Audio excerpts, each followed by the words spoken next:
Hello, Tuni Kuki channel. Jose na bon chaven lim nei vin Tuni Thilshoh ho chu het de wa hin Tuni tilew hen tu a hi baro ling tain hi ja a chu a det hi ahung ki hel jep tain det ten a hi tain a hin la hi chi Thilshoh ja det 9 August a Thilshoh ho hi ivet na hi le za chat awum bi se jing hin aban le email ma ho hin na sata in alop na ho jong ani vi ti ho jong hi mo in kanam mi te ho tu ni a hi thu in tam sei lo de wa hi aji chu thu tam pi a ki sei no min a hin la a ki po nat wal je a chu thu tam pi sei ding hi a ki nom po in ilung han pe na hi thu i sei a hi le thu pha a ki sei do ji po in hi za a chu a hi the ai le a poi mo ho le mi pi hon het thim na diu ho niau cha bo hin sei witin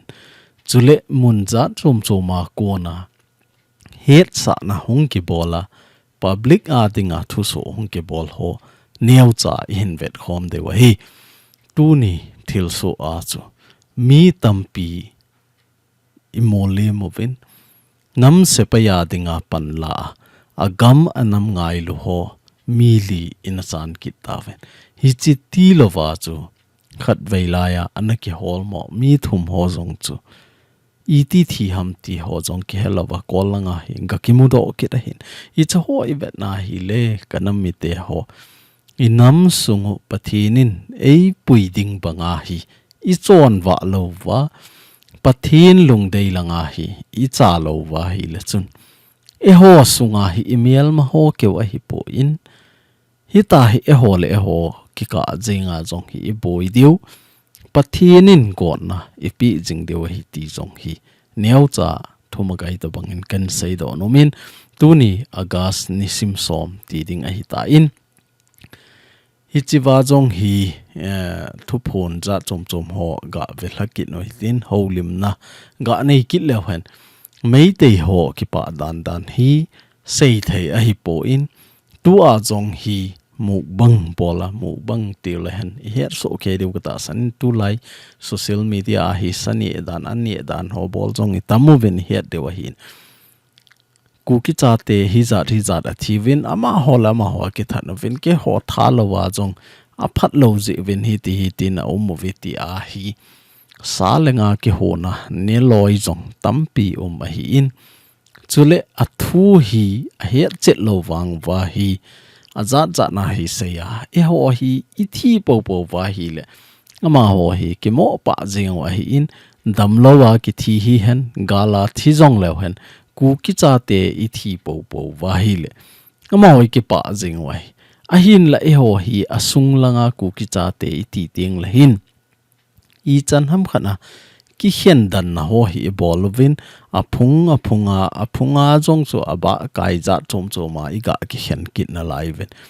hi chi ho hi pathin dei dan a hi poin pathinin ilam kai go dan cha hi le Kuki cha ten again thei wal ta win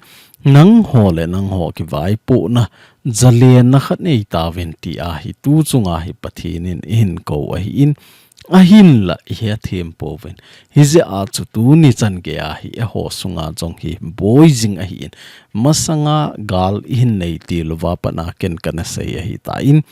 Kuki cha te I ki vai hop danu le I chen khom pi ho lung thim ila dan ho hi a hoi po in hi ze a chu hi che ho I khel theina di wa hi tin ki vai po hi tin lam kai ki se mo hi tin unified command khat mo hi tin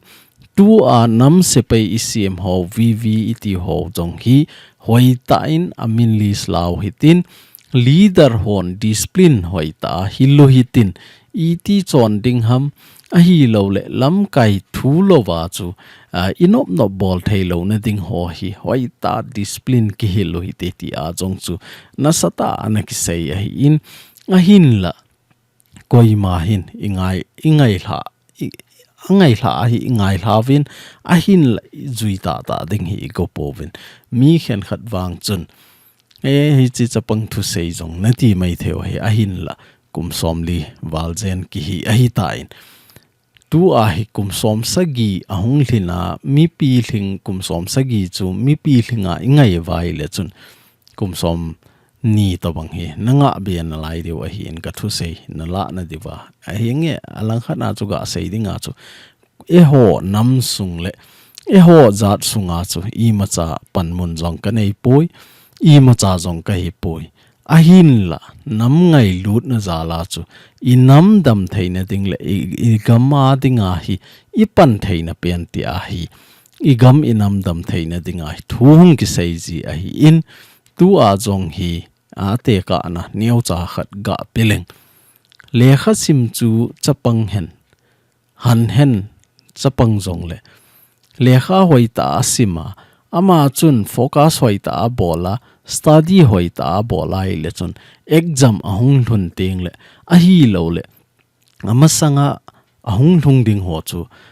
EP subject hong ding ham a hi lo le I tabang question hong ding ham ti chu asim lo ho sanga chu a he zo te ding ai tu a jong he kanam mi te ho hi chi ka ga sei lo na pen chu hi le I nam sung hi ingai na so keve a hin la tu ni a hi ken study ka bol banga hi koi ma chan study I bol lo diu ka ta sanin research on san gain jong kin inam sungu ka study banga hi koi man study a bol ding wang ka ta san poi aliena patna aniau chan ge hi akiki ho pi in a boy no ho zo si jong anaki dongin lunggel ho jong akila homin media awang akil ha do poi ahin la inam sung igam sung cha dan ho hi adam theina ding le khat ke to ta lung ki to ta hin kho iman theina diwa hi pan kila a ki ho pi zia lunggel kila khoma adi lo no chu su di na dinga hi thu hung ki sei ji ahin la tu ni a hi e hon I cho chu EIMA ina sa povin hi ze a chu tu ni a hi chi to bang Thilshoh ho hi lung a hi kiti jong le ki sei hi lo mai the hi kanam mi te ho I chen khom pi ho lung thima phapo in inia wa patna hin chen khom pi wa hin ama ho lung gel hin potawin khat le khat ki thang thip na hi dim tawen hi ze a chu hi chi to bang VV hin sem do de wa hoi ta pan I hin la wa nam le gama dinga gal sat ding hi wa hi le ama san discipline hoi ta ki hilo hitin hi chi dung ju ya chu na tong hi ti a hi kana sei jing a hi masanga nam se pai ho ana umovin samsa ho na umovin samsa ho hi organization tampi hi jong le hlom cha bo umo a hin la hi cho jong chu I tho le lo a hi in ina po na jiu a hi in a hin la tu a hi asang tela nam se pai hin sim tawin I khut no wa thal I choi so ke tawin hi chi wa hi a control dan I thep lo wa hi le masanga I po na ho chu aniep te hung hi ding hi chi sanga gen thei zo a hi hin kho hin man na lai de wa hi ti a jong hi na sata kana sei phong a hi in nga hin la tu ni chan ge a hi a keima gam kai keima area ti ho hi I boy pi jing na live in hi ze a chu tu ni a jong hi chi to bang Thilshoh hi a hi in kiniao sa ta hin khoman ding iti jong le bol thei povin nang boy na jong chu ke boy na a hi in ke boy na jong nang boy na a hi ti hi het thiem lo wa Europe langa Dr. J Shankar in anna don but na banga chu pan ila jingowa tu a hi ama ho lunggel chu I put jingowa ile chun inam sung hi tu a boy na hin to ho hi ahung ki pan til ahin lai ti hi ka sei do no min hi Europe ho jong chun I pi sei hom ti a hi le nang ho hin Dr. J Sankarin an don but na chu Europe boy na hi wa noili sit boy na an gelovin ahin la gamdang ho boy na hi nang hon gamdang boy na ana simovin vanoili sit boy na na sim tha po viti a jong hi don but na na pi a hi in hi chito banga chu tu ni a jong hi e hon nang boy na chu ke boy na hi in cái bồi na dòng nang bồi na hi ti hi lunggel khat iput khom to ka wa hi ta hi hung bồi chi de wa hi ti dòng hi kain sei do no men hi chewa thu hung ki phong hoi ga veleuson UKLF o akwana thu so le het sa na thu phon a hin bol wa hin chewa thu phon a hin nei na ho hi adi chet a hi lo wai le hi chi mong a hi ti wang ka sei nom poi a ji chu seileng mi khen khanen na si ne na lang ne khat lang na pan pi ti langa hi sei de wa hin tu ni a hi VV ho interview ki bol han lang ki vet sa jong le ama hon jong a thim thu bo wa sei de wa hin UKLF o jong ki dong han lang hela ama hon jong a thim thu bo wa sei de wa hi tu a jong hi thulam leng tampi a hin khen khat en a sei ai le ke ho ke ma hong win in thawai khat ten jong a sei ai le ke ho hin bulu je wa hi ta hi mai hi chiwa jong hi a ji wa hi ta chu ki sei ding I thip na thu bo ki sei ding khat la khat ki ka a ki lung si na ki niaw sa na ho sa nga hi khat chunga khat len ding ti ho zo hi lung tup I nei je wa hi chi to banga hi gen the wa hi ti hi tu ni a ki sei do no min hi che wa thu phon ki bol na ho a chai na pen sentence hi ga veleu chun hi chi wa hi UKLF in hi chi chung chang thu a hi ki mo loading a hi ti a hi a sei a hi hi chi chu a hi ai le chun tu a hi chi Thilshoh a hi mo loading a ba na jong hin ball bedding ti to banga hi thu so a ball wa hin KANAM MITE ho INAM igam ingai lu no wa hi le EIMA organization EIMA hin kho bo hi ngai lu ding a hi poi adang ho jong ngai lu ding a hi Bible in jong a say hi namiel mahoding in tauna nei pi in ti ai hi chi banga chu tu ni a hi lungel I hello wa min I chunga I ta banga gen thei ha sa na hin bol go jong le hi chi hodinga chu I taw pi lo wa hi le ei ki ka hi tai ki bol wa hi le chun hi chi hi apat na hung hin a lai ding hi chi sanga gen thei zo ha sa na INAM sung wa boina hung lien chi zo ding a hi ti hi ka sei do no min amban le Molnoi area ama hon jong thu phon a hin bol kin ven hi chiwa thu phon anei na ho hi ga veleu chun a bullang hi a hoi the na in a hin la ama ho a jong hi a last sentence hi ga veleu chun a chaina hi ama ho jong a lunggel hung pot kit a hi ama hon jong a sei kit na khat no chu I pi ham ti ai le VV ki ti ho hi more a ko na hung a hi vin hi chi ho hi MAWC ti chu Molnoi area welfare council in hi chu ho chu a ki het pi po in ke ho hop sunga nahi po ven ke hon recognize ka bol po ve a hi the ai le jong tan jong da ta ven ti chan ge a hi thu so a bol wa hin hi ta hi ke ho gam kai ke ho area ti a hi pan ila jing lai se wa hi khat le khat ki ka hoi la ya chu lung se na hung ding ham khat le khat ki ngai na chu hoi la ya chu hung ping do ding ham nang hi chilang mi chu na hi izat mi hi iso pingel ngel hi I phung I chang ki ba pi hi I nation ki ba pi khat hi ta chu nang hi chilai area mi na hi poi nang hi chilai khomi na hi poi ti a ikido jing na lai deu ham hi ta ikido jing na lai vai le chun I boy jing na lai deu hi na boy ni tieng le na so pi na u na win a hung ki tho pi ding chu na dei lo hi tam I boy ni tieng ole khat langa jong pan pi na ki thum jeng a hi in a hin la hi ta thu so a hung ting le hi chi to bang Thilshoh ho a hung ting le khat ki chom sei na I bol wa hi le chun I nam sung wa ki to na lo ding hi chi ho hi IPG ham ti ai le unified command I sim do lo ji wa hi chi to bang Thilshoh ho hi jing a hi in koi chu hi ham ti ho jong ki hello a hi in hi chu ho chu koi ho ham a hi lo le koi no ya na tong ham ti ho jong ki hello a hi in hi chi ho I het thei na di wa hi KANAM MITE ho hoi ta igam inama dinga panla hi jong le masanga ding jong ivet diu Aadhaar card ham ahilo la ID card ham anu apa hoi la ya ham ama koi kho ham ti hi hoi ta he nwa training hoi ta pi wa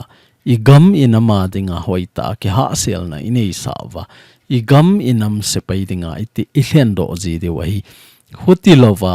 a koi mi ham hoi lai kho mi ham ti hello hila imo bolova discipline hoi ta ki zil lova pathin thu hoi ta ikimop lova hi lechun hi chi to bang boina ho hi anep te hong hi ding hi chi sanga boina hung so zo di kit ding hi aban le adi se na hi chi to bang Thilshoh ho hi mi zo sin agin mo chu ngai ma lo na ding in neu cha ga ki se an nang le lam kalang hi ki ging mo a hi in a hin la Tuni a hi lam kalang sanga hi chilang hi hung boy kit hin palen Chandel district ho hi a hung boy tain hi chi a boy na ho jong hi a example la I het thein di wa chu a hi lam kalang hi ITLF hon hoi ta control a bol wa Kuki in pi to ki thoa pan ala jingo a hi hi ja a chu hi chi to bang hi Thilshoh lo hi aban le Sadar Hills langa sai ki le hon Sadar Hills lang jong hi ko tu le in pi ki thoa hoi ta control a bol je wa chu hi chilanga hi to bang Thilshoh ho hi ji lo wa hin a hin la tu a hi chilang Tingnopal area a hi in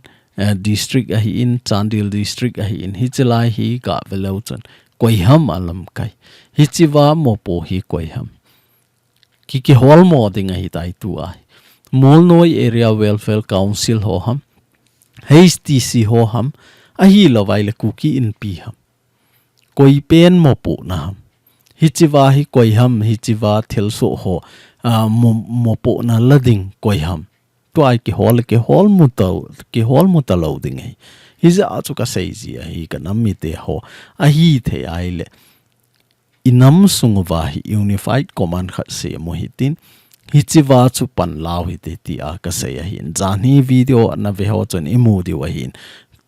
thu so hi to banga thu phone hung ki nei na ana ki sei pen chu Kuki zo council khat ki sim do a hin hi chi ki sim do na chu adi hamata adi lo ham bang ka hepoi a hin la aki vai hop dan le thu so a hin bol dan no chu hoi a hi a tribe tina leader ho member hi so ke deu hi chilaila a chu president umding alin aniau hoi ta kilhen chilna umding aban le bon wa chu pat ala so ke deu ti a hi chi to banga chu iki vai ho mo vai le tu ni a hi boina loading ucha ti teng le ucha jong kina the hi ucha sa loading I bon vai tha khat hi vi thakhat ka hi vin Kuki ka hi vin hi za chu Kuki le Kuki khat bowa adin ting le chun khat si su kina thei lo hi a hin la ni a hyung din ting le hin khat ve le chun kina na ding mong hi ucha ki ka ajong nu pa ki ka ajong in sung khat ki ka ajong boina so the a hin la khat si sa ai hung ting ole boina chu hung thei ta lo ding kina pi ding ki hol mo ding hi za chu kana mi te ho a hi the ai le tu ni a hi pan ila de hoi ta ki gel to diu unified command hi tun do na ding I got diu hoi lai mun hi jong le INAM igama dinga pan la ho hi to sot diu hi igam inama dinga to sot mala khat la khat hi ta hi ki su ni mo wa hi le chun phat khat le I hung lam vai diu I gam inama dinga hung ding do ding volunteer jong ikimu zo lo diu hi kanam mi te ho phat hi agei sang masangin pan law hi tin I gam inama dinga hi hoi ta study bol hi tin pathin ko hi tin pathin thu le la to ki to a vai ho mo hi tin I chon de hi hi chu a hi lo vai le nam sung wa hi boina hungum jing ding hi ti jong hi ka sei do no min aban le hi chwa hi KIT ho thu phon ga ve kil lo hen KIT hon thu phon a hin bol naw a hi lo le het sa na a hin bol naw wa hi point thum ahin pi kin wahin thil dan ho hi kan sei lo ding ai aji chu ichi hi social media hong ki hla do ji a hi in ichiwa hi email ma ho jong ei pau he tampi a hi ja chu thil hi aninga kai kan sei lo ding a hi wanga chu I chon diu dan le I ball khil na ho niau cha I hin sei do diu hi chi ho a ko na chu kisim phat ding hi I got zo de wa hi ti hi kanam mi te he nga kan sei do no ma hi in hi chiwa a point ho zo si jong hi na no vai le na kisim the wa hi na hin la hi chiwa ball a ball wa underline a ball pen hoi a poi mo ti na hin hi chiwa hi KIT ho thu sei na cho hi le koi to bang Tuni apa na hi chi to bang Thilshoh hin bola thal hin la ki nai le ama ho organization chu boycott ki bol khom ting a hi ti a hin la hi chi ho mai me ya hi e ho hi ki doi chi hi po we ni ze a chu khau ta ki vai po ngain khat le khat ki ka a boina a lo na ding iti vai le khat na I din khom de we khat na I din khom to ka wa chu hi nge u cha hiu tin nu pa hin tin in ko khat ki hi jong le in sung khat jong chu a chang le ki kina a chang le kinui khom ji a hin hi ze a chu hi chi to bang boina lo na dinga chu khat na keng khat na I din khom ngai a hi Tuni a jong hi KIT ho thu pon hi hoi ta ngai vin nga hin la hi chi to bang Thilshoh ho hi pathin lungsi na hung jong hung kit dan tin hung kit tale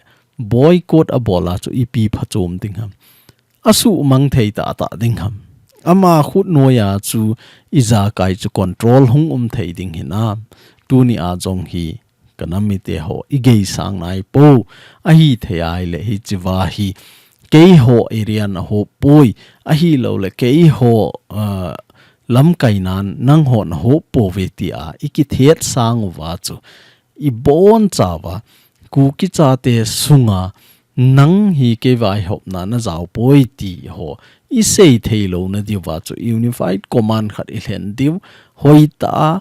hi chi unified command I hlen do chu I to sot diu hi chi chu taka hi nam sungu ba hi boi na hi hung sang chi ding email ma ho hung ki pa ding khatnin an ne khom na nei diu khatnin goal nop a bol diu hi chu ho I vet lawang hi kanam mi te ho akive zo poi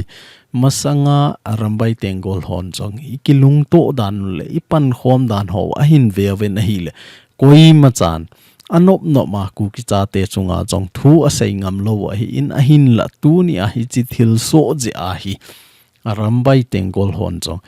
video tampi a se movin Kuki cha te gi na za chom a hin bol ven hi chi ho hi a hin bol thei ting le ipiji ham ti ai le e ho sunga jong hi lung phalo tampi yomove nat na hi phalo tampi yomove hi chi ho hi a hi the ai le su mang na dinga chu kanam mi te ho unified command noi khana yomova lam kai hi tampi isem lo wa hi e ho dinga ki hin so na le dam theina hi ding hi ti chu Tunia kanami te ho niau cha kanami te chunga tip nom na kanei na ho ka hin sei do hi in koima personal target jong aki bol di po in a hin la thil phalo bol hon wang I ngai ma mai thewa hi a hin la thil phading ngai to I gam inama dinga po na nei hon wang I ngai ma deu ka ta san po na hi tu hin I project nguwa hong lut ke no hitin I project ho neu cha highlight hin bol ke no hitin Gothol area defense committee a kona pan pi na hong ki thum na ho jong hi kanam mi ti ho I ki het mo sa lo de wa hi tu ni a jong hi I pan khom lo wa a boy na lang hi I ki tho khom lo wa tu ni a hi nangma area hi ja chu nang na ha pan ding nangma area a hi lo je in all pan ding hi ti na am poi Kuki cha te kahi Kuki cha pa khat Kuki cha nu khat kahi ti a na kisan the ai la Tuni a hi che vai pan hin la so keven hi chi pan ila na wa ko na jong hi ki he a hi koi in ipo na no wa koi in ipo na lo ham Tuni chan ge a kum khat wal jen gal isa ta win a hin la kum khat wal zen pan hin la na chungu wa hi tu ni chan ge a ping do thei ping tha thei nai lo Kuki chat kahi ti pom thei nai lo tampi movin a video jing jong hi ivet ting la sang in evin a hin la tu ni a hi zakhat jing chan jong pan ila thei nai povin hi chiwa ko na jong hi ikilung khat no le ikilung khat lo kimu thei hi chiwa hi bank details aki koin koi to bang hi chi Gothol area a muwan lai project nga pan hin la no ma igam inam dam theina ding le igam inama dinga pan hin la nom hon hi chi bank details a ko na jong hi pan pina in bol thei wa hi in hi chilanga jong hi QR code hong ki koin hi chi scan a jong direct a pi jing thei a hi in ATM khana na pi zo ting le hi chi number a hi WhatsApp number ma hi hi chewa ko na hi screenshot na bol diu screenshot na bol ting le mi khan khan in na sum pi si na hin ta do jiwin hi chi chu hi loading hi na details ho chu hoi lai macha a jong kilha thang loading hi a hin la na transaction number UPI number ho cha ki dei chi in hi ja a chu hi chi ho jong chu screenshot na bol ting le na jaw sa ji de wa hi ken hi zat kan ki thopi in kamin chu a hi le hi chi a hi ti hi screenshot in bol wa in thot ji de wa hi ti jong hi avelin kain sei do nom kinin phat ma sa chu som gup le thum chan ge in pan in la wa hi in tu ni a hi 74 chan ge in pan ilavin in zowa ka sei ma banga chu hi chi video hi asang in evin innam kuki cha te hi kisim hel lang hele alak tel hi ve hi banglom lo mai ki hlom a hi poi a hin la tu ni chan ge a hi hap ta khat hling ding a hi tain mi som sagi le li bowin pan ila ho hi ivet na hi le lai nat aumin hi chiwa ko na jong hi kuki cha te hi kito mong nai lo hi viti jong hi akimu do thein hi ja chu a hi the ai le tu ni chan ge a hi chiwa hi ga veleu chun reverend on thang hau kip ama hin apha chenga pan ala hi project hong ki bol na zo sia pan la hi in ke tung nung a hi in aban la ama hi in mi tampi jong project zo sia fail lo hela pan hin la jong hi a umit nang ho chung chi a jong hi adi senin atum ben ki pa thu ka sein tu ni a jong hi kanam mi te ho ki gel pau hi te I gam inam ingai lu naw hi I chan ge a ingai lu no ham tu ni a hi kanam in hi chi dinga hi ingai lu na I poimo a hi I ti pan kala ding ham ti hi I ki gel tha o ngai hi chi ho hi pan ila thei lo wa social media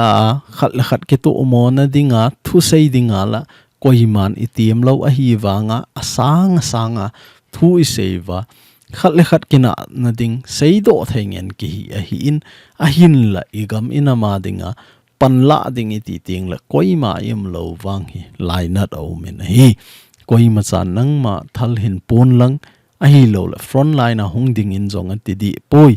a hin la igam inam ngai lu na zala chu igam inam ven bit thein dinga muwan lai akipoi mo in hi chiwa nangin jong pat hin lan lang igam inama hu do thein dinga man cha cho thein dinga hi pan hin lan ti a hi tep na hung ki nei na hi bo win koima force a jong ki bol de poi na po na lova na po na thei lova tu ni chan ge a nanam nagamin angai chat na ho na su bulit nom lo wa hi nang thu a hi ti hi ka sei do no min hi tu ni 64 a pana 74 chan ge a pan hin la ho zo si chung in jong a velin ke pa thu ken sei ki nin chule sanga chunglang hin to ho hi ga velo hen hi chewa hi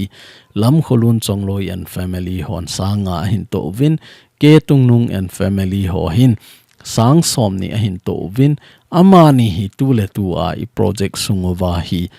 sum tam to pen le I gam inam a dinga jong pan hala pen le I gam inam ngai lu pen lon a hi ti jong hi tu ni a in phon do wa hi in hi chito banga hi pan ila wa mi alak tel la a mi som ni som thum bo win pan ila wa hi le chun I gam lol hin na ding inam lol hin na ding hi agam la the na lai ti hi ka sei do no min gam hlat sa lo ding hi cho hi a hi the ai le a pet na ai ho hin pan ila deu tu a jong hi nupi a hi in nunga a hi in a hi lo vai le volunteer ho a hi in boulder a hi pangjing wa mei te e san ho hi iti le hong lu no wa hi lo le CRPF ho hin iti hin tum diwan ti hi ki ging sa de ma pan la hi win hi chi ho a iga ki tho pi hi e ho a dinga jong ha na khat a hi in hi ja chu kanam mi te ho hoi lai mu na om jong le han pan la so ke wa hi tin i gam inamen ingai cha na hi isu bulit ko te de wa hi ti hi ka sei do no men hi hlom cha in sei de wa hi ka ti bangin thu hi ahong ki sei ting la ki po na ji a hi chom cha ki sei thei ji po in hi jong la ana ki he thi mo hi tin tu ni a jong hi chi to bang thil so om je a hi email ma ho ki pa dan hi sei thei a hi po in amuna hi alien kho e ho pa ba ga ki sen la alien khom loi jong o movin party bol loi jong o movin hi ta chu Kuki cha te dema agi loi jong hi dim set jeng a hi tai ka nam mi te ho hi chi to banga nin evet neu ding hi lo inui si na dinga hi avelin ki da le hen pathin lung dei lang jong hin tin I gam inama dinga jong dam theina hi zon te ti chu a chaina ka ga sei the hin tin Tuni Kuki channel ve zo se na chungovin ka ki pa in bon chawin pathin in phatheina bo jing taw hen kei gang te ka hi markan ni kei tha do ka hi kei pai te kei sim te ka hi kei pen ching ka hi kei pen zo kei mi zo ka ni a kei kom kei vai phei ka hi